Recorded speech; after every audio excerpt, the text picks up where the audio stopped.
자, 이번에 볼 곳은 이제 그 국민당의 이제 공산당 포위 과정을 이제 좀 정리를 좀 해볼게요.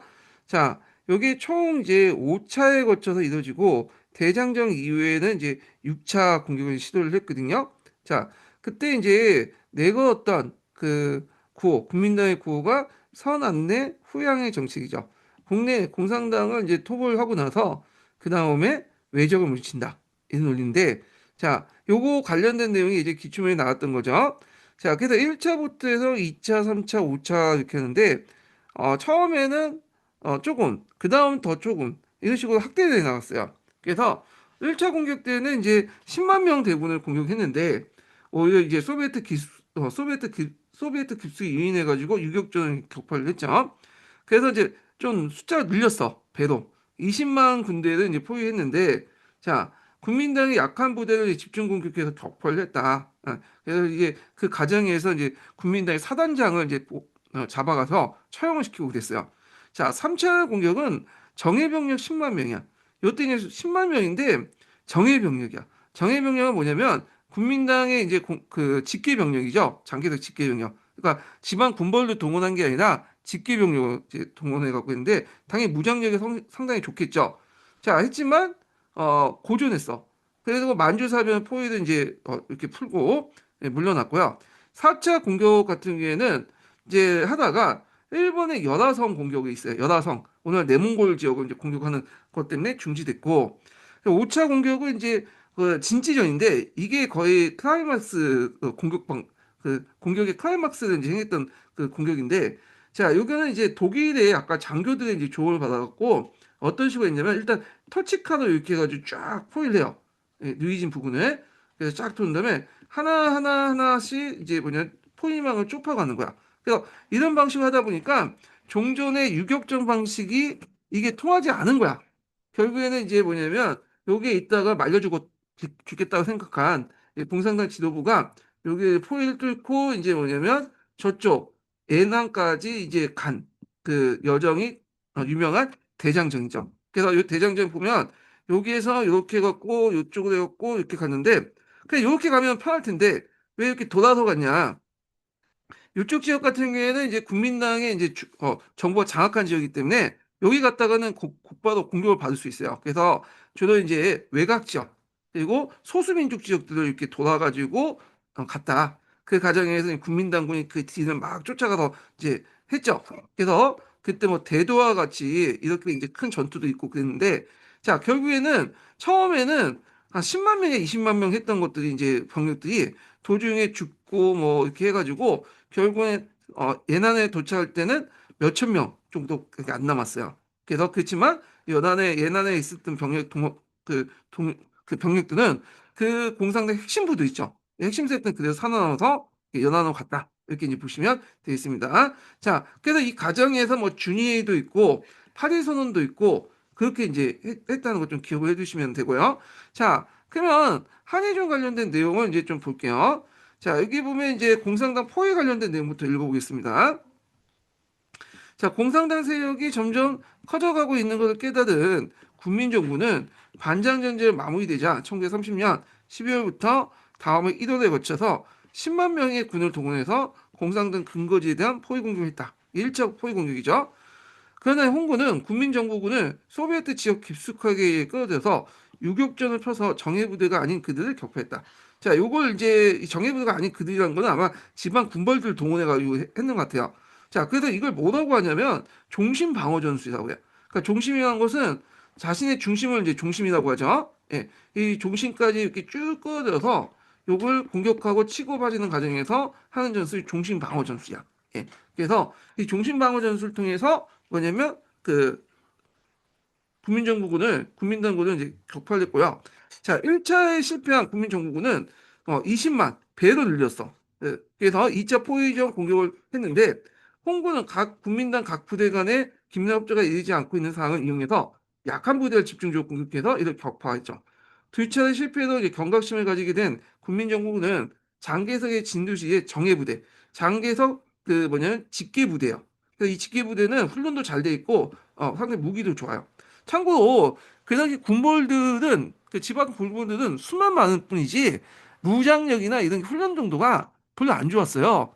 그래서 그 당시 총도 없고 그 당시 그 뭐냐면 주로 이제 그 칼 같은 거 있죠. 중국 칼 같은 거 큰 장도 들고 싸우는 부대도 있고 그래요. 근데 국민당의 적의 직계 정예 부대들은 그 장개석의 직계 부대들은 나름대로 무장력이 좋았어. 기관총도 있고 대포도 있고 훈련도 잘 돼 있는 그런 이제 부대들이에요. 네. 그래서 3차 포위 공격을 개시했다. 이번에는 홍전이 고전을 원치 못하고 있었던 결정적 순간에 이제 천재이도 만주에서 일본군이 침략전지했어. 그 만주 사변 때문에 일단 장개석은 이제 포위 작전을 중지함으로써 위기를 넘겼다. 자, 국민정부군의 포위 공격이 중지된 틈에 소비에트 지역에서 임시 중앙 정부가 수입되고요. 홍군이 적극 세력을 키워나갔다. 자, 국민정부군은 일본과 점정협정을 맺고 대외적 위기의 소강 상태에 들어서자 국내에 안정시킨 후 외국과의 침략을 막아낸다는 선안내 후양의 정책을 고수하면서 4차 포위 정책을 했다. 여기다 선안내 후양의 정책, 요게 예전에 기초에 나왔던 건데요. 잠깐 요 관련된 것을 한번 기출 사료를 좀 보겠습니다.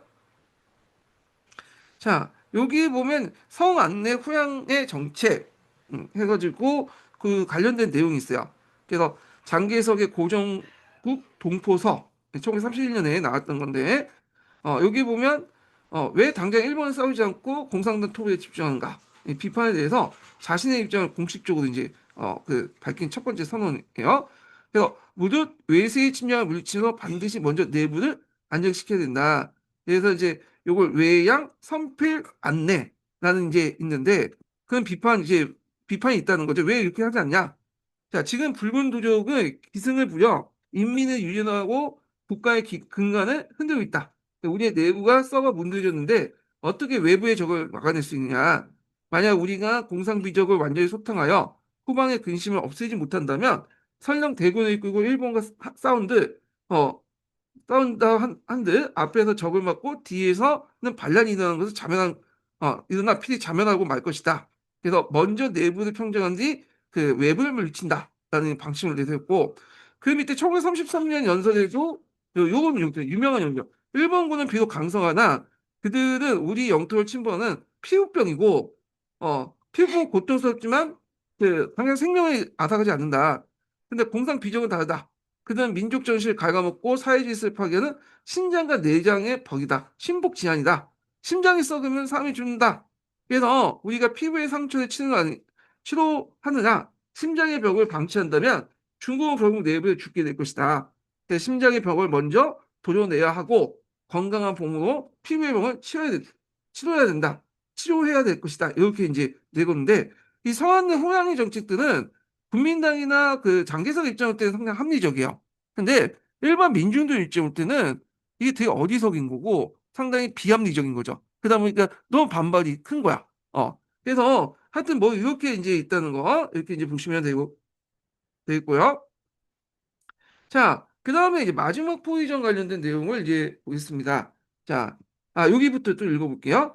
자, 하여튼 4차 포위 공격을 했는데, 그러나 장개석이 이제 중앙 소비에트 지역으로 공격할 준비가 하고 있을 때, 다시 일본이 연하 지방을 침공하게 되자, 국민당 정부군은 군대를 그쪽 지역으로 시켜야 되기 때문에 아무런 성과를 거두지 못했다. 연하는 오늘날 내몽골 자치주 쪽에 있는 거거든요. 예, 이 부분은 나중에 뒤에 좀 얘기하고요.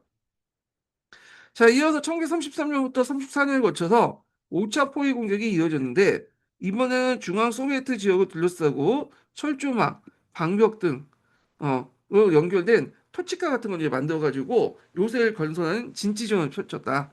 자, 이는 소비에트 지역에 대한 경제 봉쇄까지 가능케 하였으므로 이 지역에 상당히 영향을 끼쳤고요. 결국에 공산당은 국민당의 포위 준비 기간을 세워놓던 전략적 이동 준비를 시행을 해요. 플랜 B를 만들어 놓고 이제 했나 봐요. 그래서 옮겨서 뒷날 장정이라는 부리는 대탈출을 했다. 그래서 대장정. 그 뭐 에드가 스노우의 붉은 별 같은 작품도 있는데 여기에 대장정을 잘 기록을 하고 있죠. 그래서 서금의 근거지를 포기하고 1934년 10월부터 1935년 11월까지 1년을 거쳐서 장전의 어려움을 겪은 끝에 살아남은 홍군은 성서성에 도달했다. 그래서 이제 장전 도중에 홍군이 기주순 준위에서 도착했을 때 공산당 정치국 확대회의를 열고 5차 포위 공격에 대한 대응에서 실패에 대한 검토했다. 자, 이렇게 있고, 자, 정치국 확대위원회가 뭐냐면 중앙위원회라는 게 있잖아요. 중앙위원회가 200명에서 뭐 이렇게 예비위원까지 해갖고 2, 300명 구성되는데 그들이 매번 모여가지고 1년마다 매번 모여갖고 회의를 할 수 없어요. 또 그래서 여기에서 딱 따로 정치국 상무위원을 뽑아. 정치국 위원회. 정치국 위원이 한 25명 정도 되거든요. 그들이 이제 개최한 것이 뭐냐면 정치국 확대회의야. 이게. 자, 그래서 그리하여 공상적인 군사적인 실패의 책임으로 당 지도부를 새로 개편했는데 이때 당 지도부는 왕명이 장악하고 있었거든요. 왕명이 중심에 28명 소비에트 무리들이 장악하고 있는데 얘들을 이제 쳐내고 그 당시 이게 뭐냐면 모태똥이 권력을 장악하게 되죠. 그래서 그 당시 이제 왕명을 중심한 소련 유학생들 지도권을 상실하고 모태똥이 정치국 위원이자 중앙군사위원 주석으로 이렇게 당의 지도권을 장악했다. 그래서 중앙군사위원회라는 거는 뭐냐? 보통 군대가 당군이라고 했잖아요. 그래서 당 산하에 그 군사위원회 군사위원을 둬요. 군사위원을 두고 거기에 이제 최고 자리가 주석이야. 군사위원 주석이 실권을 쥐고 있다고 보면 돼요. 모태똥이 이제 유명한 말 있죠? 어, 권력은 총구에서 나온다.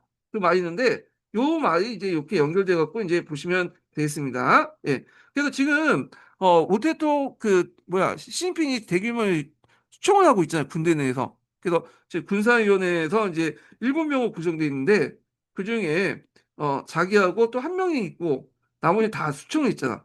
호와이둥이나 뭐, 그 당시 뭐, 최근에 장유사 같은 사람들 막, 수청하고 그러죠. 예. 자, 하여튼 이후 모태똥은 중국 공산당의 유일한 지도자로서 지를 끝까지 고수했다. 예, 그러니까 이 준위회가 상당히 중요한 회의다. 이렇게 보시면 되겠고요. 자, 여기 이제 준위회와 관련된 내용을 제가 이제 그 관련된 내용을 정리를 쭉 해봤거든요. 그래서 이제 거기 사료 전문 보면 이제 준위회의 결의안이 있어. 1935년 1월 17일 날. 그래서 여기 보면 왜 우리가 이제 5차 포위변에 패배를 했는가 원인 규명을 하고 그거는 이제 제국주의와 세력과 국민의 영향이 너무 강한 것도 있고, 근데 이런 건 핑계에 불과하고 우리 내부에 있다. 그래서 그때 이제 군사지휘상 심각한 오류가 있다. 그래서 요거에 대해서 이제 내용인데 왕명에 대한 비판이 일어나죠. 그러니까 쭉 읽어보시고요. 자, 그래서 결국에는 이제 왕명 노선을 폐하고 그 모태똥 노선으로 다시 돌아가자. 그래서 모태똥이 예전에 했던 이제 과거 군사 노선. 그러니까 모태똥이 3차까지 이끌었다가 4차 이후에 이제 또 물러났다가 왕명이 장악했다 다시 이제 준위회 통해서 모태똥이 다시 등장하게 된 거예요. 모태똥 동지의 과거 군사 노선, 유격전과 운동주의 배합이 올바른 재앙했다. 순수한 방어 전술을 폐기하고 적을 깊숙이 앞에 종신 방어 전술이라고 했죠. 이인의 선변하는 능동적 전략을 전환해야 된다. 그래서 모태똥 동지를 중앙정치국 산무위원회에 설치하고 주내 주적 동지와 함께 군사지휘권을 위임한다. 이 내용들. 준위가 상당히 이제 중국 공산당 역사상 상당히 중요한 회의다. 이렇게 이제 보시면 되겠습니다. 자, 그 다음에 이제 그 계속 읽어볼게요. 자, 밖으로 일본의 침략이 격화되고 있음에도 불구하고 장개석은 여전히 안내의 양의 정책을 고수하면서 섬서성, 그러니까 연안, 예안이라고 하죠, 예안. 예. 거기에 이제 밀려난 공산당 근거지 근절하게 해서 6차 포위 공격을 이제 준비해요. 그 6차 포위 공격 안에서 이제 그때 거기에 있었던 동국군에 이제 압력을 두죠. 장하티는 장하장 같은 사람들이 압력인데 장하장은 이런 포위 공격에 되게 비판을 했어. 지금 중요한 건 일본군과 싸우는 거지 공산당 토벌하는 게 아니다. 그 과정에서 이제 서한 사건이 일어난 거죠. 자, 그러나 당시 공산당은 이미 내전을 정지하고 공동으로 항일을 하지 않은 주장을 하고 있었으므로 광범위한 지식인, 학생층, 장개성 내전에 반대하는 분위기였다. 결국 6차 포위 공격은 도중에 일어난 서한 사건으로 공산당과 국민당의 합작과 항일 전쟁으로 이어져 소기의 성과를 거두지 못하고 중주에 오냐면 끝났다. 이렇게 보시면 되겠습니다. 그래서 여기까지 이제 공산당의 이제 성장 과정과 대장정 관련된 내용을 이제 좀 봤고요. 그 관련된 이제 그 뭐냐면 동계 내용을 한번 읽어보겠습니다. 자, 여기 동계 내용을 한번 읽어볼게요. 자, 첫 번째 부분은 동계 이제 어디 부분이냐면 그 당시 이제 어, 초창기 때 그 활동 내용과 5차 공산당 소탕 작전 관련된 내용 한번 읽어볼게요. 예. 알겠습니다. 앞으로 파일 전사 시 각주 번호, 각주 괄호, 공산당은 광동의 소비에트 자치정부를 수립할 목적으로 폭동을 일으켰으나 실패하여 다시 강서성을 근거지로 게릴라전을 전개하였다. 그 후 1931년 11월에 강서성의 서금에서 적색정부를 수립하고 모택동을 주석, 주덕을 홍군 총사령관으로 추대하였다. 남경의 국민당 정부는 소비에트 지구의 공산당의 발전을 중시하고 여러 차례 소탕 작전을 감행하였으나 홍군은 게릴라 전법으로 맞서 세력을 키워나갔다. 국내의 정적을 물리친 장개석은 만주사변이 일어나자 안내맥의 정책으로 일본과의 충돌을 피하면서 공산당 소탕에 전력을 기울였다. 1933년 말부터 시작된 제5차 공산당 소탕 작전은 100만의 대군을 동원한 대대적인 군사작전이었다. 홍군은 약 1년간 버티었으나 결국 서금을 버리고 1934년 10월 역사적인 2만 5천 리 대장정에 나서 섬서성 연안으로 이동하였다. 이 과정에서 홍군의 주력 부대 30만 명이 3만 명으로 감소되는 어려움을 겪게 되었다. 1935년 말 섬서성에 도착한 공산당은 연안을 근거지로 하여 농林공작에 중점을 두고 세력 만회를 위한 기회를 얻기 위하여 민족주의 노선을 택하면서 국민당의 휴전과 항일 공동전선을 제안하였다. 그 후 국민당 정부와 공산당은 화전을 거듭하면서 밖으로 대일 항전에 나서게 되었다. 앞으로도 모든 파일 전사 시 각주 완전 제거 규칙을 자, 그래서 이제 이렇게 이제 봤고요. 자, 그 다음에 내용을 또 한번 읽어보겠습니다. 자, 일본의 침략과 이제 항일운동 전개를 보겠습니다. 자, 일본의 침략 관련된 내용을 좀 정리를 해보면, 이렇게 이제 1931년에 만주사변이 터졌고요.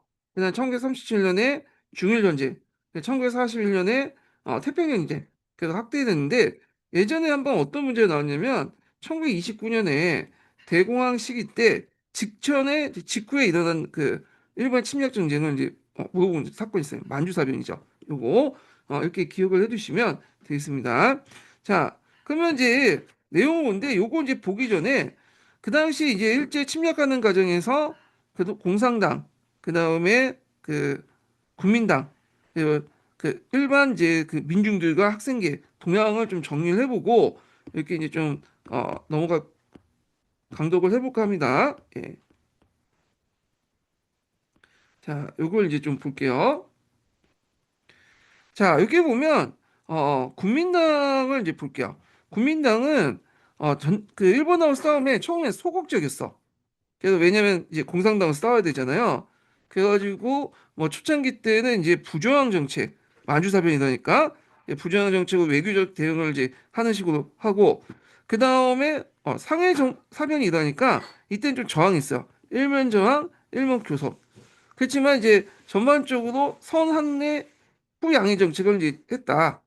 그래서 여기가 이제 초창기 때 이제 내용인데 이게 그 깨진 게 이제 어떤 사건 때문에 깨졌냐면 이제 경제적 문제에서 딱 이제 그 문제가 생겼는데 그 당시 이제 일본이 기동 밀무역이라는 거 있어요. 기동 자치정부를 이제 세워놓고 거기에다가 기동 밀무역을 하니까 중국 국민당 지역 안에 있는 이제 경제가 박살이 나기 시작한 거죠.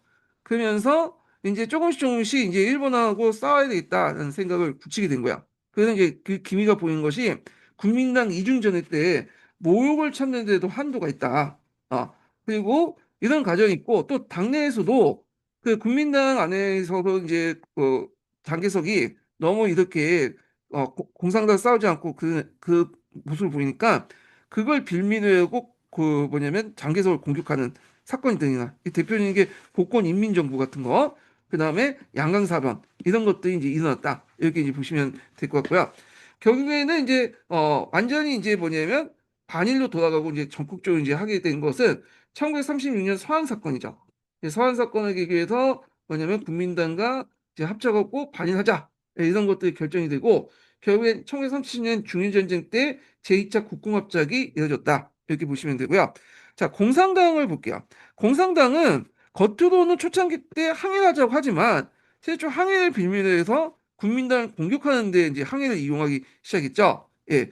그리고 국민당과 연합해갖고 뭐 항일하자는 생각은 안 했어. 왜냐면 그 뭐 대장정 도중이었고 막 핍박을 받다 보니까 일본과 마찬가지로 국민당도 탑의 대상이었어요. 예.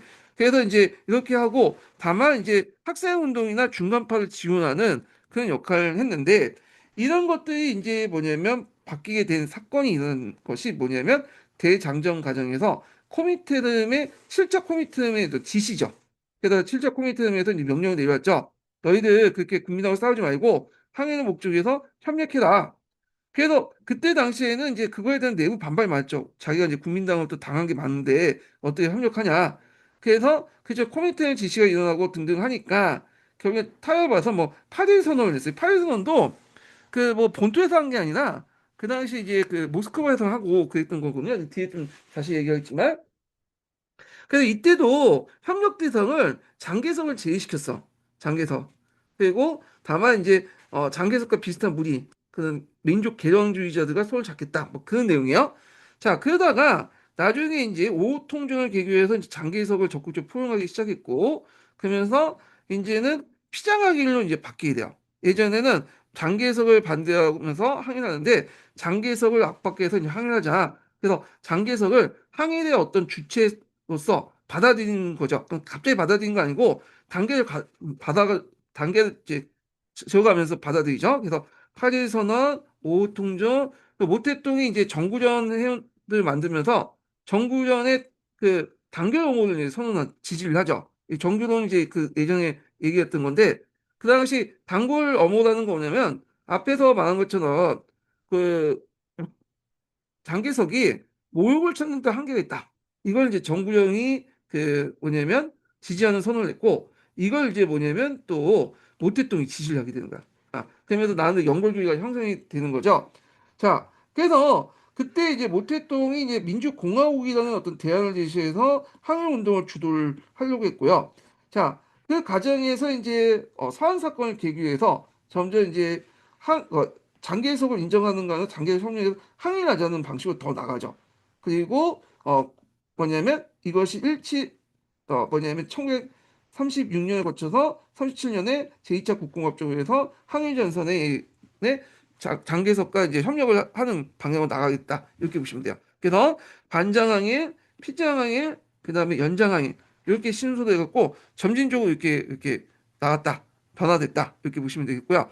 학생운동과 중간파들은 거의 대부분 이제 뭐냐면 처음부터 끝까지 시종일관으로 한결같이 항의하자는 거야. 그러니까 국민당과 공산당은 너네들 막 싸우는 거 하지 말고 그 뭐냐면 당파초에서 전 그 민족들이 전 당파들이 어 항일에 그 모아갖고 항일하자 그런 목소리를 내기 시작해요. 이게 중간파가 상당히 의미가 있는데 뭐냐면 공산당과 국민당은 조직화된 이제 실체죠. 주체죠. 그 나름대로 그 군대도 있고 그렇지만 국민들 입장일 때는 이들을 지지한 거는 전국 그러니까 극자 극우도 한 10%밖에 안 돼. 대부분 그냥 국민당의 공산당 중간의 입장에 쓰는 사람들이야. 그래서 이 중간에 서 있는 사람은 조직화돼 있지 않지만 국민 대다수란 말이에요. 근데 이 국민 대다수를 이제 누가 대변하냐? 중간파들이 대변해. 그러다 보면 이제 중간파들의 이제 어느 쪽을 가냐에 따라서 뭐냐면 국민당 가냐 공산당 가냐에 따라서 이게 뭐냐면 유리하게 되죠. 국민당 유리할 수도 있고 공산당 유리할 수 있는데 국민당은 언론 탄압을 하고 막 그 중간파들 지식인들 막 탄압하면서 국민당과 점점 멀어지게 돼요. 그러면서 공산당하고 이제 공산당이 중간파를 이제 포용하면서 나중에 국共내전 때 승리할 수 있는 배경이 되었다. 이렇게 보시면 되고요. 그래서 이 학생운동 중간파 중에 좀 볼만한 게 1935년에 일어난 12구 운동이죠. 이거 예전에 시험 문제 나왔죠. 그래서 그 당시 북중국 분립운동에 대한 일본의 대항 아래 그다음 학생을 중심으로 민중들이 일으킨 운동이다. 그래서 예전에 도시 명망관 중심에서 대중항일 학생운동을 전환 계기가 됐고 그리고 중간파들이 이제 12구 운동 이후에 조직한 단체가 있어요. 정구전이라는 단체. 이거 외워두세요. 그래서 그 당시 피장안에서 연장안을 이제 주장하고 장개석을 이제 그 중국 정부의 실체로서 인정하고 적극적으로 이제 항일해야 된다. 공산당도 너 참여시켜라. 그리고 그 앞에 언급했던 모택동의 내용들 이걸 적극 지지하죠. 예. 그러면서 이렇게 했는데 그럼에도 불구하고 국민당 정부는 이 정부랑 이렇게 탄압을 해요. 그래서 이제 처음에는 국민당 관계가 친선이었는데 악화돼. 그래서 너네들 지금 일본하고 이제 합병을 논할 때 왜 반일운동 하냐 탄압을 하면서 이제 하게 되는데 이에 반해서 모택동은 이 정부령을 적극적으로 수용을 하게 되죠. 이때부터 이제 뭐냐면 중간파에 대한 바라보는 입장이 국민당하고 공산당하고 좀 달라. 국민당은 탄압의 대상이고 공산당은 뭐냐면 포용의 대상. 그래서 얘네들 힘을 합쳐서 뭐냐면 자기의 힘을 보태려고 했다. 이렇게 이제 보시면 되고 하여튼 그래서 서한 사건을 계기해서 각자의 입장이 하나로 합쳐지게 되죠. 이렇게 합쳐지게 되고 결국에 1937년에 중일전쟁에서 제2차 국공합작이 이루어졌다. 이렇게 이제 보시면 되겠습니다.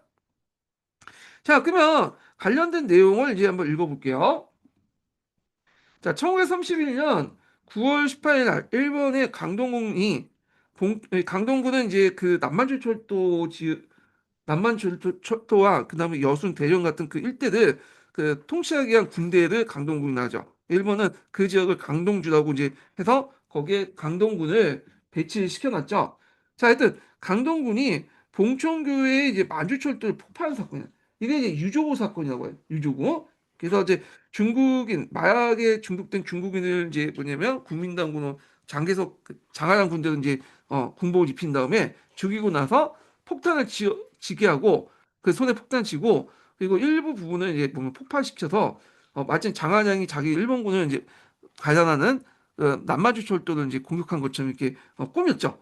그래서 이거 유조 사건이었는데 자, 이 유조고에 이제 뭐냐면 그 그래서 이날 만주철도, 남만철도에 폭파하고 하고 하는 걸 보고 이거는 중국군 소행이라고 이제 주장하면서 중국군을 공격하게 되는 게 9.18 만주사변이야.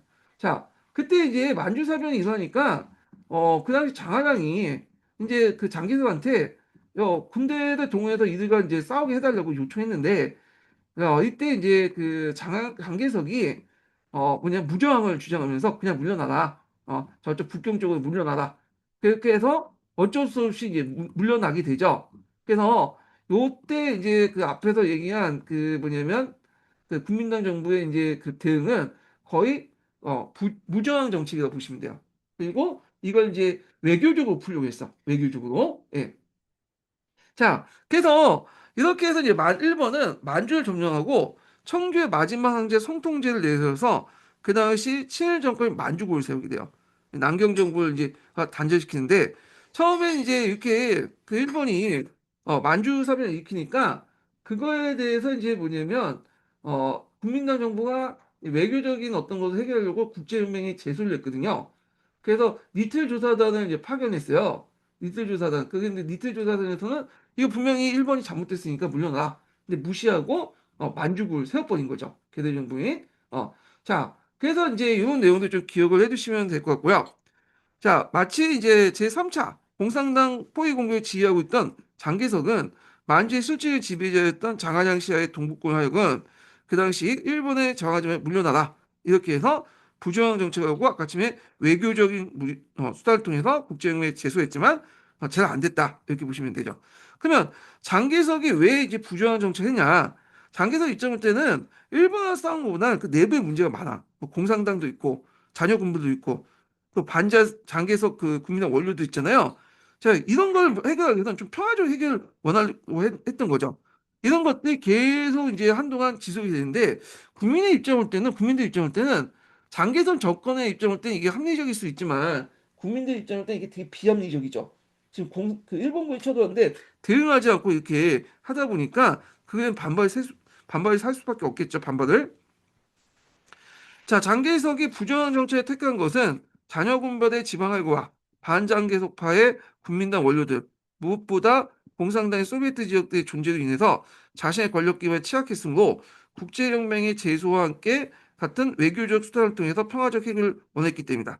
그러나 국제연맹을 통한 외교적 노력이 실패로 돌아가면서 여론이 비판이 거세지니까 잠시 공직에 물러났다.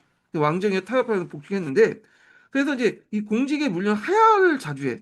장개석뿐만 아니라 일반 군벌들도 자기가 정치적으로 좀 약간 위기에 처할 때 하야를 하거든요. 하야했다 다시 복권하는 식으로 이렇게 하는데 그때 이제 좀 여론의 비판 뭐냐 물론 그 거세지니까 이런 식으로 하야를 했다 이렇게 보시면 돼요. 그래서 이제 좀 이따 복직을 다시 하죠. 자, 왕정이와 장개석의 학적 조건은 청계산 필리년 1월 일본의 상해를 침략하자 이에 정하면서 국제연맹에 또 제소했다.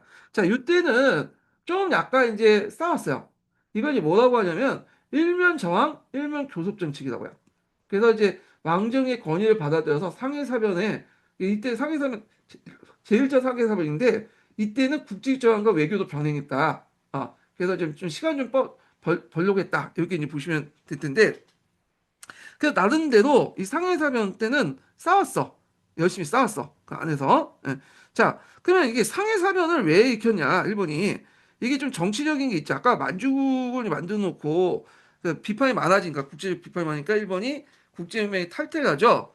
그리고 이 만주국의 시선을 좀 외부로 돌리려고 뭐냐면 상해를 공격해요. 그래서 상해사변을 일으켰는데 이걸 제1차 상해사변이라고. 그래서 우리나라 이제 윤봉길 의사가 그때 이제 제1차 상해사변 승리 후 일본이 홍보공원에서 하니까 거기에 도시락 폭탄을 던졌잖아요. 예, 이런 거와 연결돼서 이제 좀 보시면 될 것 같고요. 자, 그래서 이제 있고 국제연맹은 일본군이 상해와 만주에서 철수할 요구했으나 일본은 아예 국제연맹 탈퇴시켰다. 그래서 이제 이어서 상해사변 이후에 국제연맹 탈퇴했어요. 제가 아까 잠깐 얘기했는데 수정해 주시고 자, 그리고 일본은 만주에만 이렇게 국한되려고 하지 않죠. 만주에 더 나가서 저쪽 내몽골 자치주 하북 지역까지 노리게 돼요. 그래서 이 연화성을 공격해. 연화성은 이제 어디 있냐면 여기 북경에 있으면 요쪽 오늘날 내몽골 자치주가 있거든요. 예, 요 지역이 연화성이에요. 연화성, 수원성 요 지역이 이제 있었는데 자, 침략하니까 국민정부는 반격을 하다 밀려서 6월에 그 당고 정전협정을 맺어요.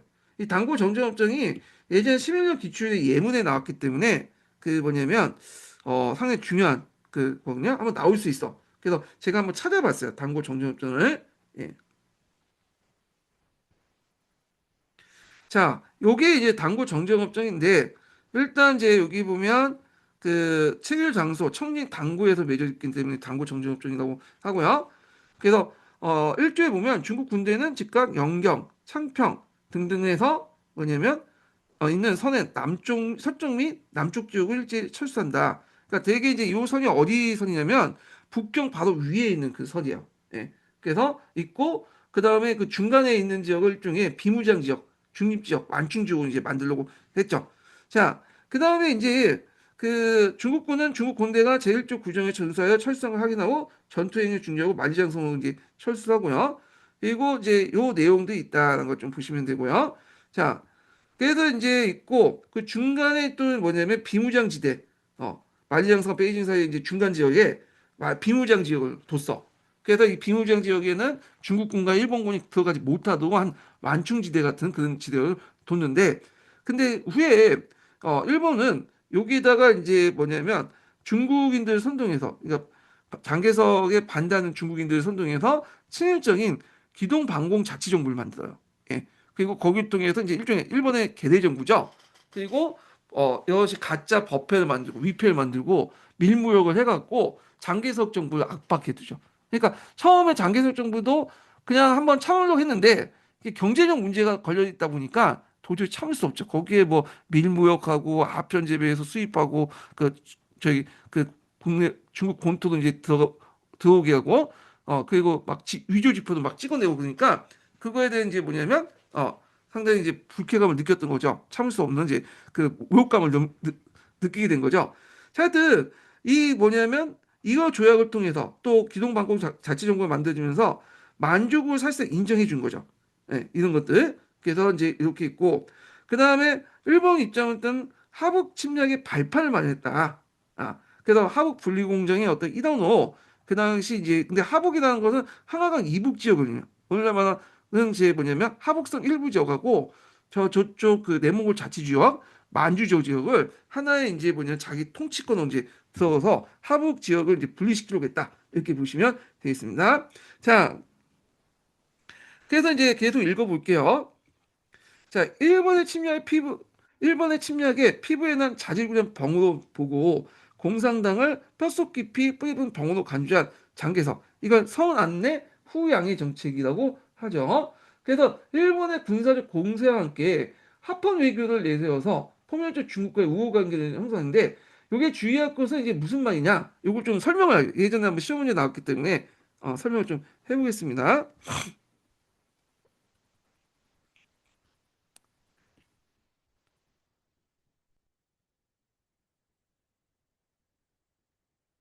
자, 여기 보면 앞에서 말한 것처럼 뭐 제2차 그 뭐야 이렇게 보면 이제 수원성도 공격하고 여화성도 공격을 이제 하는 과정인데 요 공격 과정은 그 강동군들이 중심으로 한 거야. 일본 정부하고는 별개로 얘네들 자체적으로 계획을 세워놓고 공격을 했던 거고 일본 정부 안에서는 그 뭐냐면 중국 그 공산당에 대해서 중국 국민당에서 뭐냐면 친화적인 그 분위기가 형성이 됐어요. 예. 그래서 좀 친해지면서 뭐냐면 이렇게 국민당을 협조하자.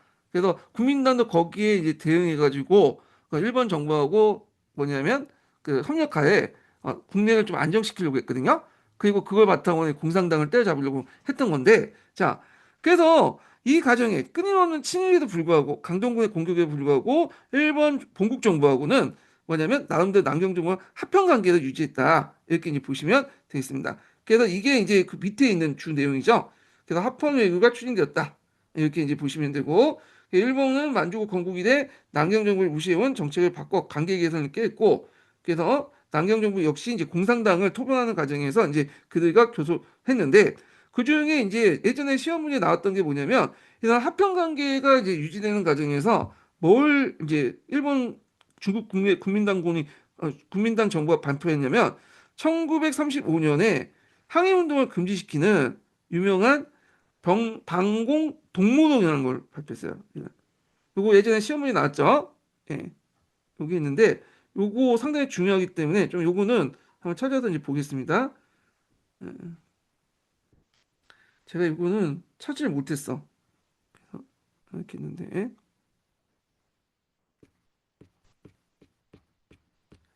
찾아볼게요. 제가 찾아놓으려고 하다가 깜빡했어.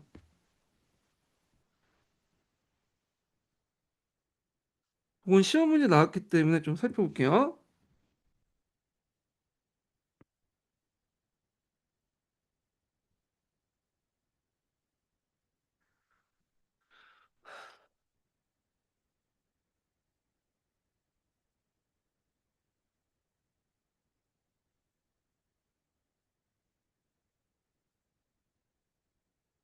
요게 강자 중국사에 있는 내용이에요. 예, 중국사 강인가?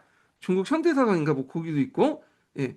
그래서 여기 내용이 있는데 한번 읽어보겠습니다. 네. 이게 한 2, 3년 전에 나왔던 그 문제거든요.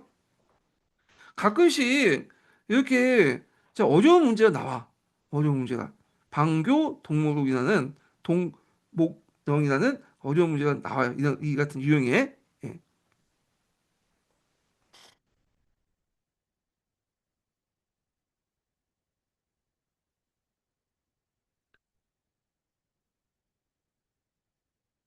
이미지 자료 이미지 다피엔즈 링크에서 언급된 방고돈목령은 1935년 6월 10일 국민정부가 일본의 압박에 굴복하여 항일운동을 원천적으로 금지하기 위해 발표한 굴욕적인 법령입니다. 요청하신 대로 요약과 긴 설명 없이 당시 발표된 법령의 전문 내용을 사료적 문체로 제시합니다. 사료 전문 국민정부 훈령 방고돈목령 발표일 1931년 6월 10일 발표 주체 국민정부 주석 임삼린선, 행정원장 왕징웨이. 법령 전문. 우리 국가는 현재 비상시기에 처해 있으며 대외관계의 안정은 국방을 공고히 하고 내부를 정돈하는 데 필수적이다. 무릇 방교, 나라 사이의 사균에 있어 돈목, 화목하고 두터움은 국제법의 대원칙이자 건국의 기초다. 그러나 최근 일부 불온한 분자들이 민족주의를 빙자하여 근거 없는 유언비어를 퍼뜨리고 우방 일본에 대한 적대감을 고취하며 불매운동과 같은 배척행위를 선동하고 있다. 이는 국제적 신의를 저버리는 행위일 뿐만 아니라 국가를 위험에 빠뜨리고 평화를 해치는 처사다. 이에 국민정부는 다음과 같이 엄중히 명령한다. 1. 전 국민은 우방과의 우호관계를 해치는 일체의 언론 및 행동을 즉각 중지하라. 2. 신문, 잡지, 도서 및 모든 출판물은 우방의 명예를 훼손하거나 자극적인 항일 문구를 게재하는 것을 엄금한다. 3. 우방을 배척하기 위해 조직된 모든 단체는 즉시 해산하며 이를 주도하는 자는 해국, 나라를 해침의 죄로 엄중히 처벌한다. 4. 각급 지방관청과 군경찰은 관할 구역 내에서 발생하는 모든 항일 선동 및 배척 행위를 철저히 감시하고 예방하라. 만약 이 명령을 어기고 사사로이 항일운동을 계속하거나 선동하는 자가 있다면 정부는 이를 국가의 적대 세력으로 간주하여 군법과 국법에 따라 가차없이 처단할 것이다. 전 국민은 정부의 고충을 이해하고 자중자애하여 대외관계의 안정을 도모하라. 간략 해설, 성격. 장개석의 선안내 후양의 정책이 극단적으로 나타난 사례로 일본과의 마찰을 피하기 위해 자국민의 애국적인 항일운동을 정부가 직접 범죄로 규정하고 탄압한 법령입니다. 영향. 이 법령 발표 이후 수많은 항일 지식인과 학생이 투옥되었으며 이는 중국 민중의 분노를 사서 훗날 12구 운동과 서한사변이 일어나는 핵심 배경이 되었습니다. 이와 관련하여 당시 일본군과 맺은 또 다른 굴욕적 협정인 하응음 우메지 협정 1935의 구체적인 이행각서 내용이 필요하시면 말씀해 주세요. 자, 그래서 그 예전에 시험 문제 나왔던 여기 방교 동물원 관련된 내용을 좀 언급을 했고요. 자, 그러면 이제 계속 읽어보겠습니다. 자, 어디까지 읽은 거야? 예. 자, 여기에서 이제 그 일본군과 정규군이 중지되니까 이제 공산당 소통이 되었고 앞에 언급했던 4차, 5차 포위 공격을 벌인 끝에 공산당을 서금에서 몰아내고 장정기를 이제 오르게 되었다. 자, 그러는 동안 일본과 우호적인 관계, 이걸 합현 외교라고 하죠. 그래서 이제 우호적인 관계를 유지하여 그 당시 일본의 북중국 그에 대한 야심을 차례로 받아들였다. 자, 그래서 일본 군부 중에 특히 중국에 주둔한 육군은 북중국 분리 공작을 추진했어. 강동군이죠. 그래서 앞에서 일본의 중앙정부가 있고 강동군이 있는데 이게 따로따로 놀아요. 일본의 이제 중앙정부는 최대한 이제 그 당시 하해를 하려고 했어. 그 중국 정부, 남경 정부를 인정하고 최대한 침략을 이제 안 하려고 했는데 강동군이 일단 이를 저지러요. 일본 정부의 이제 방치를 거스르고 이를 저지른 다음에 추후에 일본 정부도 어쩔 수 없이 강동군 정부를 이제 했던 일을 수습하고 그냥 인정하고 추인하고 이런 이제 가정을 이제 걷게 되는데 자 하여튼 이 북중국 그 분리공작을 이제 추진했고 이들은 정전구역에서 중국의 의용군 활동이라든지 그다음 청진의 친일적인 신문사 사장 암살 사건을 구실로 해서 중국 측에 압력을 가해서 협정을 맺게 되는데 이게 메이진 하우먼 협정이야. 예. 그래갖고 이제 요거는 간단하게만 이제 언급이 되어 있는데요. 요걸 잠깐 이제 보겠습니다. 여기 제가 이제 찾았거든요. 예. 자, 여기 보면 이게 앞부분에 좀 넘어갈게요.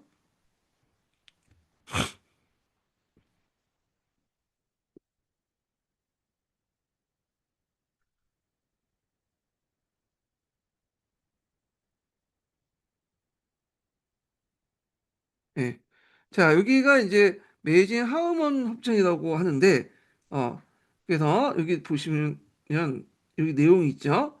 자, 하우먼 메진은 이제 일본 사람의 그 이름인데 우메즈 요지를 이제 줄여서 메진이라고 쓴 것 같아요. 자, 그래서 이 내용을 보면요. 자, 일본 측 요구 사항이 쭉 있죠. 그래서 허베이성을 밖으로 이제 뭐냐면 철수시킬 것. 그리고 국민당 하북성 당부와 부평 시당부 이런 것도 해체하고 당무 활동 금지. 그러니까 하북 지역의 이제 북경을 포함해서 이제 군대나 이제 당 조직을 밖으로 이제 철수해라 그 내용이야. 그래서 이런 내용도 있고 자 그래서 이제 중국 측 회신에서는 이걸 승낙하겠다. 그러니까 하북 지역에 있는 군대나 그 당 조직 같은 것들 철수시켰다. 이런 걸 인정해 주는 거죠. 자, 이거는 이제 앞에서 얘기한 북중국 그 분리운동하고 이제 연결시켜서 이제 보시면 되겠습니다. 자, 그래서 중국의 행정구인 하북성에서 중국 국민당 정부와 중앙을 완전히 쫓아낸 거고 이 지역의 사실상 주권이 사실 진공 상태가 되었다. 겉으로는 중국 정부의 그 주권에 있지만 실제로 행정권이나 군사권이나 뭐 이런 것들이 다 이제 뒤에서 철수했기 때문에 일본이 이제 꿇고 갈 수 있는 이제 빌미를 마련해 줬다. 이렇게 이제 보시면 되겠고요. 자, 그 다음에 이제 넘어가서 자, 이에 따라 이제 중국 국민당군은 하북성 밖으로 이동하여 일체 한일 연을 금지시켰다. 그리고 이어 중국의 압력에 가해 이어 중국의 압력을 가해 당구협정을 구성된 비무장지대에 친일 계대 정권을 세웠는데 이게 이제 유명한 하북의 기동자치정부야. 기동자치정부. 기동방공자치정부. 요게 있고 그다음에 이제 그다음에 또 국민당 안에서 또 이제 기찰 전문위원회 같은 데서 설립했는데 요게 좀 문제가 있는 국민당이 만들긴 했는데 요게 좀 친일적 이사로 구성돼 있어요. 그래갖고 이제 그 북중국 분리 공작을 간접적으로 지원해주는 그 역할을 좀 한 것 같아. 하여튼 기동 방공자치정부가 만들어지면서 상당히 거기 안에서 이제 뭐냐면 그 기동 민무역 같은 것들을 했고요. 그리고 일본 자본도 여기 들어오고 그러다 보니까 그 기동 민무역이기 때문에 그 당시 이제 그 중국 자본가들이나 특히 남경 정부의 재정적 타격을 받게 되고 더 이상 이제 참을 수 없는 그런 이제 상황이 온 거죠. 그래서 이 부분은 좀 강자중 국사 부분을 읽어봐야 돼요. 이거는 이제 여기 안 나와 있으니까 그래서 강자중 국사의 부분을 한번 읽어보겠습니다. 예. 자, 615번을 이제 볼게요. 여기 보면 관련된 내용이 이제 1809번 있고 1810번 있거든요. 한번 읽어볼게요. 강자중국사도 읽어보면 되게 좋아요. 어쩌다 이제 어려운 문제 나오면 대부분 여기서 좀 내더라고요. 근데 여러분들이 시간이 안 되시죠? 예, 여기까지 읽으면 좀 괜찮을 것 같은데 시간 안 되시니까 제가 중요한 부분만 이제 좀 발제해서 좀 읽어볼게요. 자, 일본이 남경 정부의 재정 위기를 촉진시키기 위해 중국의 관세 제도에 타격을 준 정책이었다. 만주국을 경유하여 당고 정제업종이 비무장지대를 거점을 삼는 이 기동 밀무역은 1933년경 은혜 밀수로 시작했다. 1933년 4년 6월에 그 세계 은 가격이 폭등하자 일본은 중국에서 은을 마구 매입한 뒤 밀밭준하는 중국의 금융지수를 고란했고 그다음 은 가격이 하락하니까 일본 상품을 밀매했다.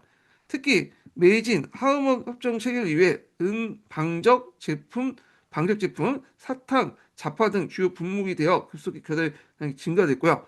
요게 이제 요 지역은 이제 뭐냐면 그 중국 정부가 미치지 못한 지역이기 때문에 밀무역이 가능하죠. 그걸 밀매해 갖고 이제 값싼가격으로 그 당시 중국 본토에 들어오니까 그 타격을 줬던 거야. 그래서 그때 중소기업은 물론 대지주, 대재산 계급도 이제 피해를 입었고, 자 일단 밀무역을 통해서 증대하니까 사람들이 여기 정식으로 이제 수입하는 것보다는 어쩌고 밀무역부터 들어오면 되죠. 그 관세도 안 되니까. 그러다 보니까 해관 수입이 3분의 1이나 감소시켰다.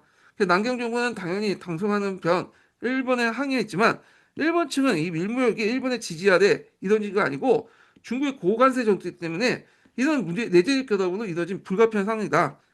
우리 책임이 아니다. 그런 식으로 이야기하죠. 너희들이 관세를 낮추면 해결될 수 있는 문제 아니냐. 왜 우리 보고 뭐라고 하냐. 뭐 그런 식의 이제 얘기를 했다. 이렇게 이제 보시면 되겠습니다. 자, 그러면 이제 계속 읽어볼게요. 예. 자, 그래서 이제 있고, 이제 일본의 세력이 만주를 넘어서 북부 중국에 미친 것이다.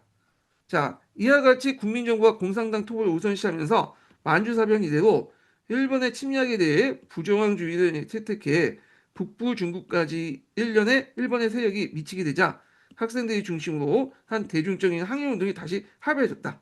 예, 이렇게 이제 보시면 되는데 그러면 동계의 내용을 좀 볼게요. 동계 이제 내용을 보면 이게 뭐 그렇게 볼 건 없는데 일본의 대륙 침략 관련된 내용도 있거든요. 예, 그래서 여기 한번 읽어보겠습니다. 상해 사면까지 읽고 만주국까지 한번 쭉 읽어볼게요. 예,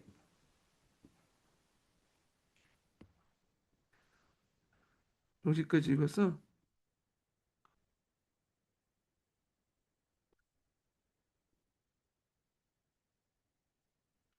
여기 보겠습니다. 아래는 첨부하신 이미지의 본문 내용을 복사하였다. 이 사건은 일본 관동군에 의해 치밀하게 계획된 사건으로 전 세계가 놀라고 일본 국내에서도 군국주의 암흑 통치의 서막이라는 불길한 예감이 지식층 사이에 퍼져나갔다.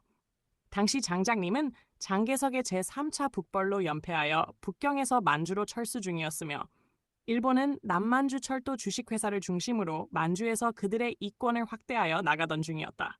그런데 장작님의 만주 기환은 일본의 만주 지배에 여러 가지 방해가 되므로 이를 제거한 것이다. 장작림의 사후 그 아들 장학량이 뒤를 이어 10만 명의 군사력으로 민족주의의 노선을 추구하면서 일본에 대항하였다. 이 당시 만주는 일본 대외 투자의 육할을 차지하는 생명선이었다. 그러나 만철의 경영 실적은 악화일로를 치닫고 있었고 그 위에 1930년대의 세계 경제 공황으로 일본의 군부 세력이 대두하기 시작하였다. 일본 군부는 국내에서 정치적 위치를 강화하면서 1931년 7월 만주에서 만보산 사건을 계기로 한국인 양민을 대량 학살하고 이어 봉천교회의 남만주철도를 일본 군인이 폭발하고 이를 중국인 소행으로 전가시켜 대륙 침략의 구실로 이용하였다.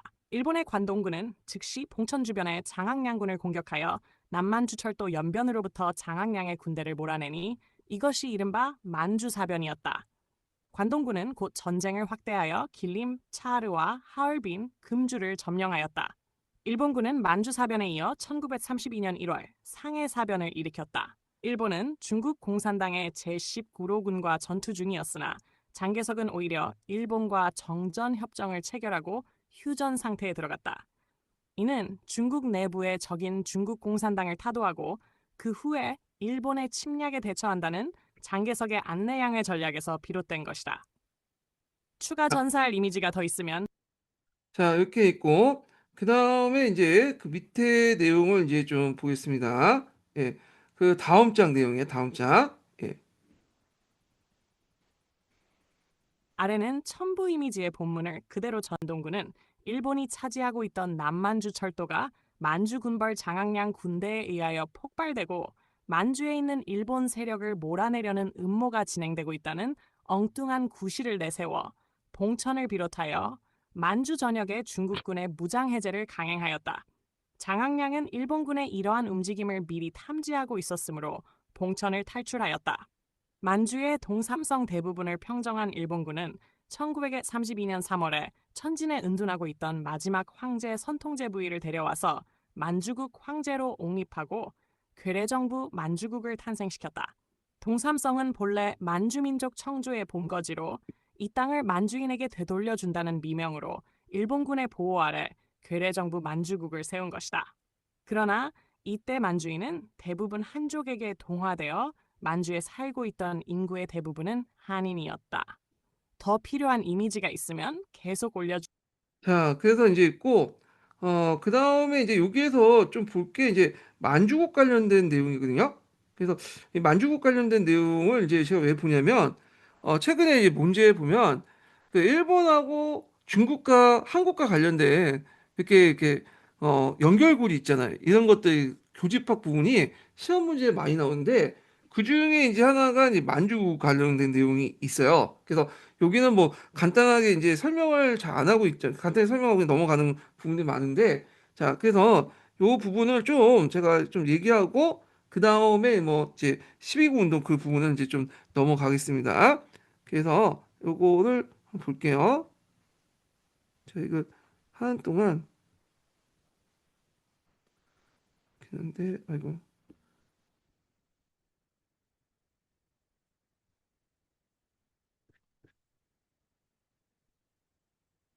이게 안 뜨네, 여기는. 잠깐만요.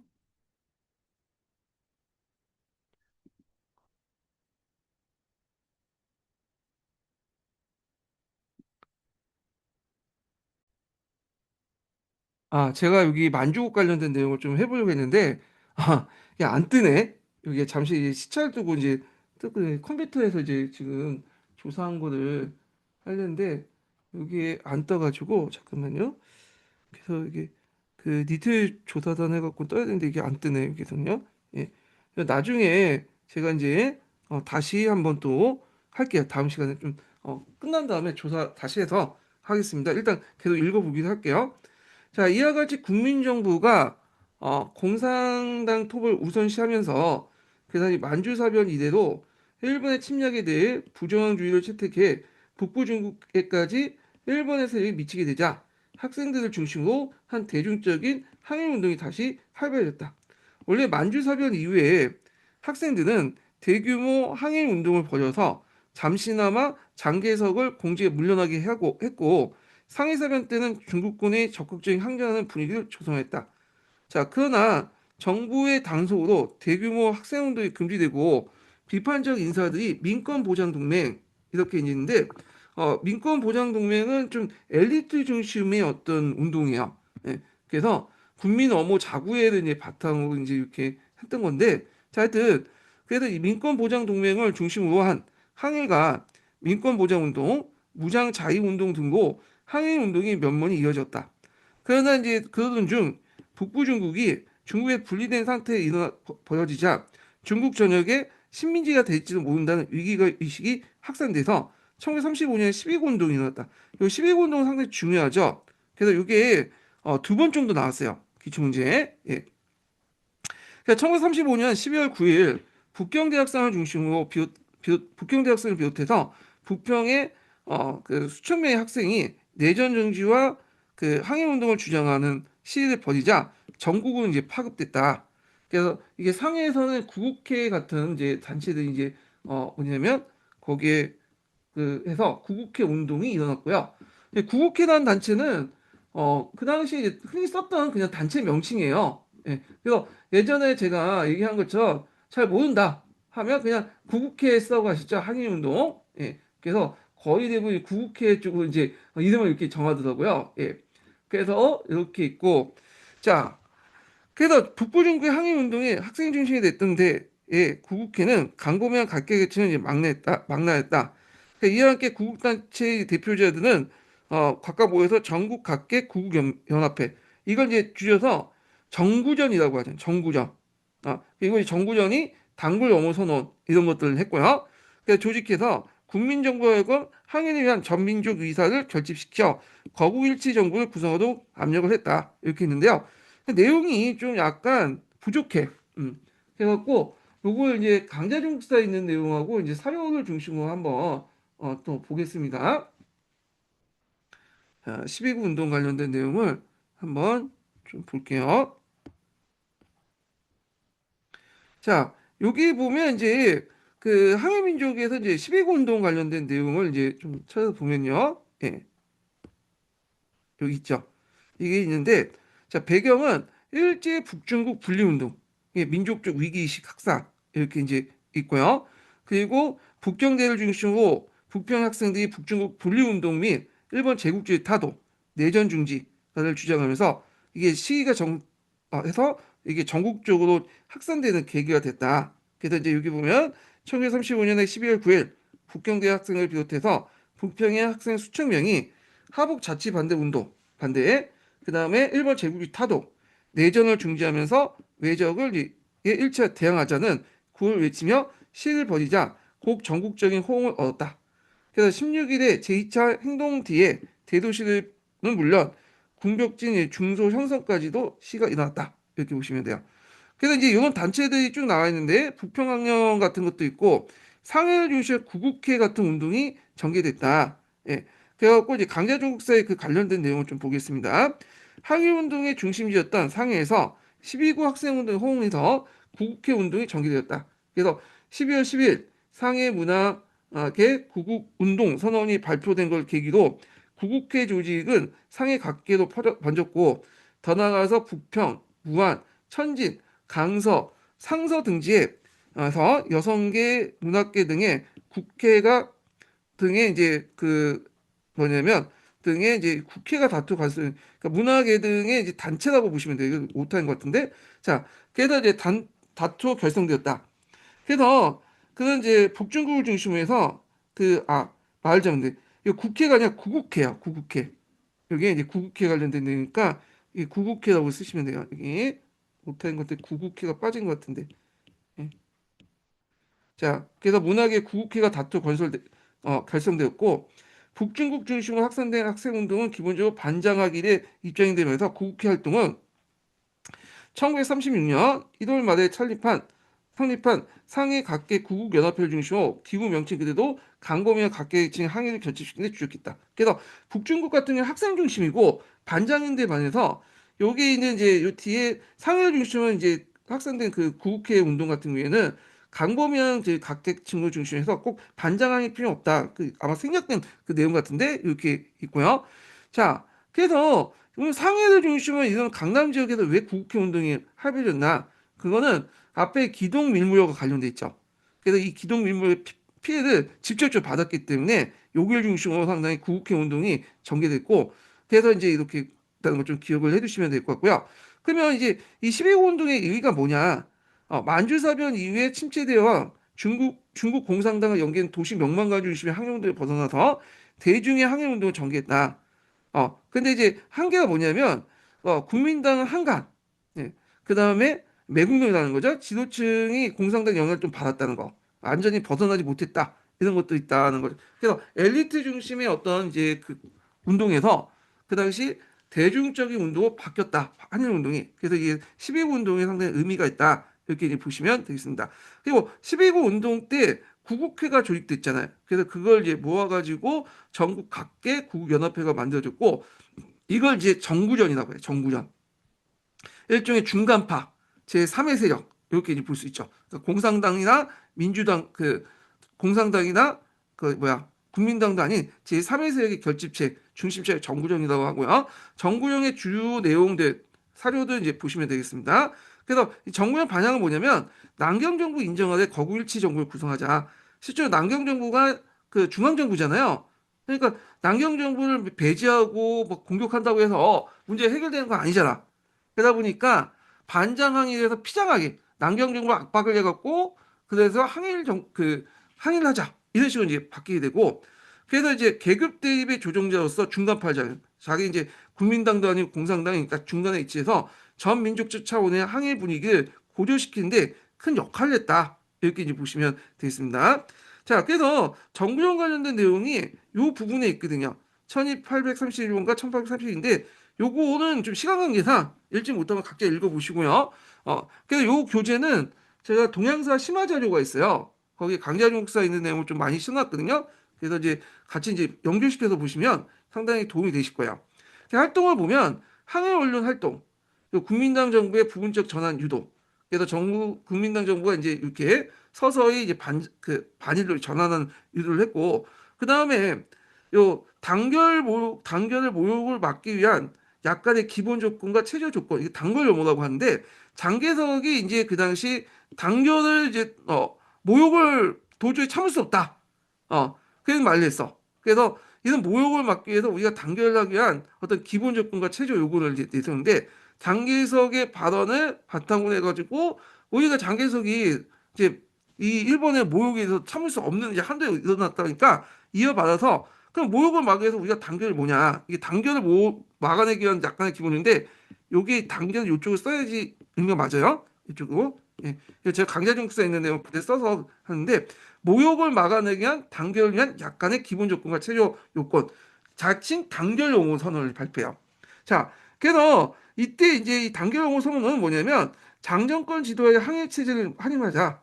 그리고 이런 것들이 중간파의 어떤 입장을 이제 대변하고 있고, 그다음 중국 공산당도 예전에는 반장항인이었잖아요. 근데 이제 앞에서 이제 전에 표에서 볼 수 있듯이 점점 이제 피장항인으로 이제 바뀐다고 했죠. 그 과정에서 모태똥이 이 정구정의 단골 엄호 선언을 동조를 하게 돼요. 예. 그러면서 뭔가 장개석하고 연결고리가 형성되는, 이제 같이 협력하는 어떤 연결고리가 형성되는 기반을 마련해줬다. 그래서 그 당시에 이제 모태똥을 비롯한 지도부들은 이 중간파들을 적극적으로 통합하려고 하죠. 그래서 중간파를 통합해서 항일의 어떤 중심으로서 중국 공산당을 다시 재위치시키고, 이에 비해서 국민당에 비해서 상대적 우위를 확보하려는 어떤 고도의 정치적인 어떤 계산이었다. 이렇게 이제 보시면 될 텐데, 자, 요게 예전에 11년 기출문제 서한 사건 배경으로 나와요. 예. 그래서 요거 강자중국사에 있는 내용인데 좀 보시면 있는데요. 자, 요거 상당히 중요한 거니까 한번 요거는 읽어볼게요. 예. 자, 모태똥은 공산당, 소비에트 정부, 홍보를 대표해서 정군의 지도자 사인을 초빙해서 단결하여 모욕을 막아내기 위한 약간의 기본 조건과 최저 요구에 동조하는 단결 옹호 선언을 동조하는 공개 서신을 보냈다. 자, 그러니까 정구형 지도자 사인의 공개 서신을 보낸 거죠. 그 동조하는. 자, 이 공개 선언에서 모태똥은 우리는 최근 신문지상에서 네 분의 선생님을 단결 모욕을 막아내기 위한 기본 조건과 최저 요구인데, 여기 하면 좀 말이 안 맞아. 그래서 여기 보면 모욕을 막아내기 위해 단결의 기본 조건과 체류 요구 여기 쓰세요. 그러니까 모욕을 막아내기 위해서 단결해서 해야 하는 기본 조건과 체류 요건 요게 이제 분명히 맞아요. 아마 이 중국 시표는 그대로 쓴 것 같아. 예. 자, 하여튼 그래서 정구정의 선언 및 강령을 읽었는데 이들 문헌은 우리의 커다란 동정과 흥분을 불러일으켰고 그것이 만공도가 되길 원치 않은 전국의 대다수 인민의 의견 요구임을 확인하겠다. 자, 이어서 정구령의 지도자들이 통일 전선을 실현시키기 위한 분위기 조성으로서 중국 공산당이 요구하는 온 것은 즉 중앙군의 공격을 정지하고 이거 장개석 군대의 공격을 중지하고 중국 공산당 통치 지역 내에서 분홍 지주 상인들에 대한 간용적 태도를 좀 취해라. 왜냐하면 이들을 압박할 경우에는 중국 국민당이 협조를 안 해주겠죠. 그러니까 유화 정책을 좀 해라. 그걸 이제 우리는 하겠다라는 거야. 그래서 이런 식으로 해가지고 뭐냐면 중간파대 의견을 이제 적극에 수용하는 어떤 그 분위기를 형성해서 자신의 항일 운동자로서의 주도권을 이제 새롭게 주도자로서 이제 이런 것을 위치를 재조정했다. 이렇게 이 위치를 이제 선점했다. 이렇게 보시면 되겠죠. 자, 그래서 요 단결 선언을 중국의 공산당인 모태똥이 받아들였다. 이렇게 보시면 되고요. 이게 나중에 이제 서한 사건이나 제2차 국공업쟁에 영향을 줬다. 이렇게 보시면 돼요. 근데 이에 반해서 국민당 정부는 이 항일 7군자, 그러니까 앞에서 이제 단결 영어를 중심으로 한 이제 선언했던 이 사람들을 탄압을 했어. 그러니까 공산당하고 좀 대비될 수 있는 거죠. 예. 그래서 이제 공산당은 이때 당시에 어떻게든 주도권 장악을 했는데 국민당은 탄압을 했다. 이렇게 이제 보시면 되겠습니다. 자, 그래서 이제 한의중에 있는 내용이고요. 그 다음에 이제 좀 계속 볼게요. 자, 공산당은 이미 장정주인 1935년에 8.1선언을 반포해서 내전 중지와 그 폭넓은 민족의 연합을 주장하면서 통일된 국방정부와 한일연구를 조직하자 제안했다. 자, 요거는 제가 이제 표에서 잠깐 이제 설명했던 거하고 연결돼서 이제 좀 보시면 될 텐데, 자, 앞에서 말한 대장정 과정에서 중국 국민을 탄압하는 과정에서 공산당은 어떤 조치를 취했냐면요. 예. 8일 선언이라는 걸 공표했어요. 8일 선언. 자, 이게 어떤 내용이냐 하면요. 요게 강절 거기 지금 뭐 한의 중에서는 잠깐 설명만 하고 그냥 끝났는데 요거는 이제 그 강제징용사 내용을 좀 보셔야 돼요. 예. 그래서 이제 좀 보면 자, 여기 보면 소비에트 정부와 공산당은 즉각 중국의 각 당파, 각 단체 및 일체 지방 군정 기관과 국방정부의 공동 수입의 문제에 대한談판을 진행시키고 그 결과 수입되는 국방정부는 이 국방정부는 이제 자오합작 가도기 정부 이렇게 보시면 돼요. 약칭 이렇게 가칭을 해서 붙인 거죠. 국방정부는 당연히 국망도전의 이제 임시 지도 기관으로서 대여하며 이 국방정부는 또 당연히 전체 동포의 대표 기관이 되어 구체적으로 항해국에 대한 각종 문제를 토론해야 된다. 여기요. 자, 이 파리 선언은 배경 보면 코미테의 7차 대회의 영향이야. 그래서 이제 코미테 7차 대회에서 좌우합작을 하니까 이렇게 파리 선언을 내고 내전 정지 호소, 그래서 장개석을 배제한. 그래서 한계는 있어. 피장안이나 어떤 계기는 마련했지만 아직까지 장개석까지는 포용할 수 있는 여지가 없죠. 왜냐하면 지금 자기가 쫓겨가고 있는 처지잖아요. 그래서 장개석을 배제한 지주 자산계급 등 포함 민족연합주장, 통일적인 국민정부, 자오합작 국방정부를 이제 수입하고 통일적인 항해연구도 제의했다. 그러니까 중국 공산당은 와이오브웨이를 개최해서 파리선언 내용을 소개했는데 이게 무슨 말이냐 하면 이 파리선언은 중국 공산당에서 처음 나온 건 아니고 코미테노의 지시를 받은 왕명이 작성해서 모스크바에서 이제 선언을 한 거야. 자기가 일방적으로. 그러니까 이거에서 이제 중국 공산당은 일단 검토해보고 받아들이겠다. 그 내용이에요. 그래서 공산당이 이제 공식으로 이제 이 파리선언을 채택해갖고 이제 인정해줬다. 이렇게 보시면 될 것 같고요. 그래서 이 파리선언 내용을 좀 보시면 되겠습니다. 그리고 나서 그 내용에 이제 들어갈 게 이제 오통전 관련된 내용이 있거든요. 예, 오통전. 그래서 오통전은 내전을 그치고 하인을 위해서 일치 단결을 하자라는 통전 내용이야. 그래서 이제 이때 이 계기로 해가지고 이제 중국 공산당을 중국 국민당을 인정하는 이제 항해 주체로서 중국 국민을 받아들이는 어떤 계기가 됐고, 아직은 파리선언 그건 아니죠. 예. 그리고 나서 앞에서 언급한 단골 어무 선언을 지지해 준 거야. 예. 여기에서 이제 국민당에게 이제 적극적으로 가서 우리 이제 같이 이제 협력해서 하자. 그래서 이제 요런 내용도 이제 보시면 돼요. 그래서 요런 내용고 그때 그 중국 공산당이 그 단결 어무 선언을 하고 나서 나름대로 이제 뭐냐면 자화합작인 어떤 그 뭐냐 공화국인 민주공화국안을 제시했어요. 예. 그래서 요 내용들 이렇게 있는데 일단 요 민주공화국안을 제시는 뭐냐면 장개석 정권을 인정하는 전제로 보통 선거를 통해서 각 세력들이 구성한 통일적인 국방 정부를 수립하자. 그리고 이렇게 제시함으로써 장개석 정권의 정당성을 약화시키고 현실적 여세에서 벗어나서 항일 전선의 주도권을 우리가 잡아보겠다. 이런 것들을 이제 한 거죠. 자, 그래서 이제 이런 내용들 가정을 이제 보시면 될 것 같고요. 더 나아가서 이제 나중에 신민주주의 이론도 그 과정에서 만든 거죠. 그 장기에서 그 모태똥의 신민주주의 이론은 상당히 중요해요. 예. 이게 중국 공산당 초창기 때 이제 중국 공산당에 의해서 정부가 수립되면서 그때 운영했던 원칙이 사회주의가 아니라 이 신민주주의 이론이에요. 그래서 신민주주의 이론은 그 뭐냐 좌우합작의 어떤 연합 이런 걸 되게 강조하는 거거든요. 예. 그러면 정리해서 얘기하면 일단은 이제 파된 선언이라는 걸 했고 여기 근데 여기에는 장개석을 좀 배제시켰죠. 그러다가 오호통전 때 장개석을 포함시키고 그리고 나서 단결옹호 선언을 지지하면서 국민당에 서한을 보내서 민주공화국안을 제시해서 뭐냐면 항일의 주도권을 장악하려겠다. 그리고 이 민주공화국 같은 이제 그 구상 좌우합적 구상은 나중에 신민주주의 이론으로 발전되고요.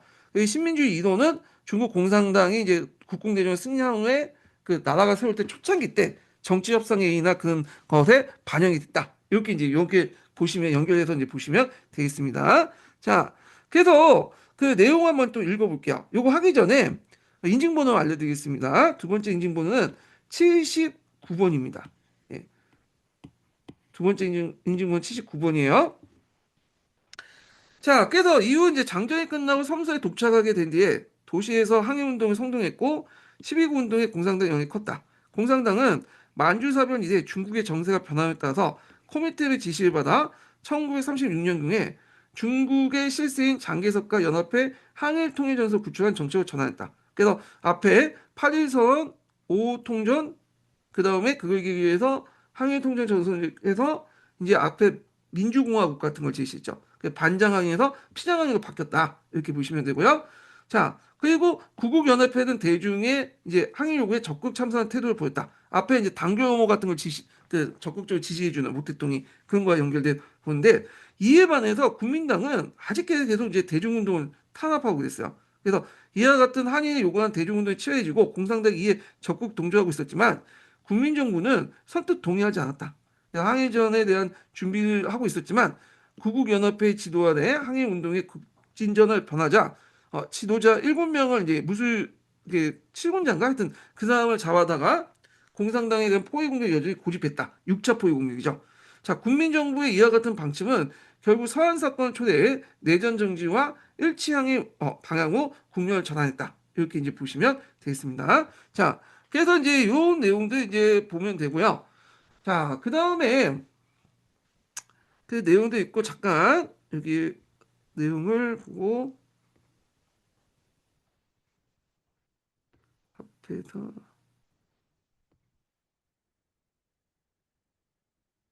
대장정 관련된 내용 있고 이거 읽어봐 어디까지 읽었다? 아까 만주국까지 읽었죠? 예. 이거 상한사건 좀 나중에 읽고요. 예. 그 요걸 좀 보겠습니다. 제가 몇 가지 찾아냈는데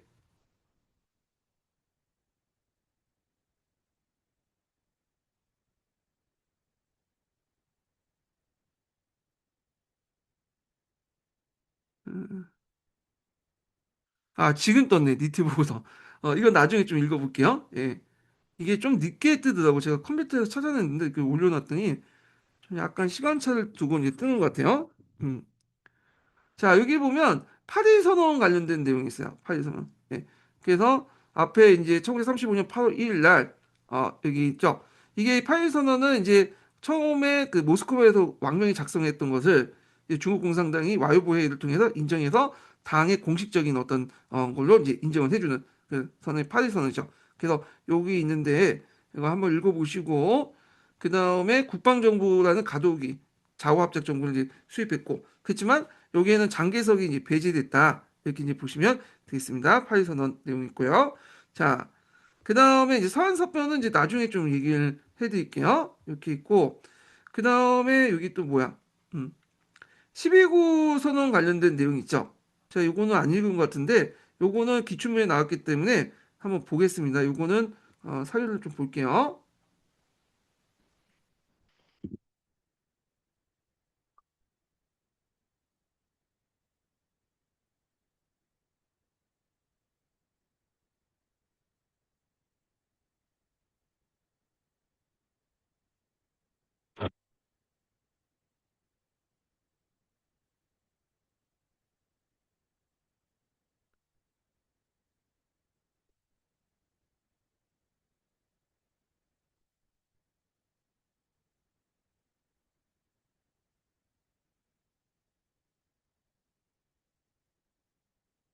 제시된 이미지 자료의 마지막 부분에 언급된 12.9 운동, 1935년 12월 9일은 일본의 화북 분리 공작에 맞서 베이징의 학생들이 들고 일어난 거국적인 항일구국 운동입니다. 요청하신 대로 요약이 아닌 당시 학생들이 외쳤던 투쟁 구호와 북평 베이징 학생 구국연합 선언문의 핵심 전문을 사료적 문체로 복원하여 제시하고 그 의미를 간략히 해설해 드립니다. 사료 1 12.9 운동 당시의 핵심 투쟁 구호 슬로건스 당시 거리로 쏟아져 나온 수천 명의 학생들이 외친 6대 구호입니다. 이 짧은 문장들은 당시 중국인들이 가장 원했던 바를 적나라하게 보여주는 1차 사료입니다. 1. 일본 제국주의 타도하자. 타도 일본 제국주의.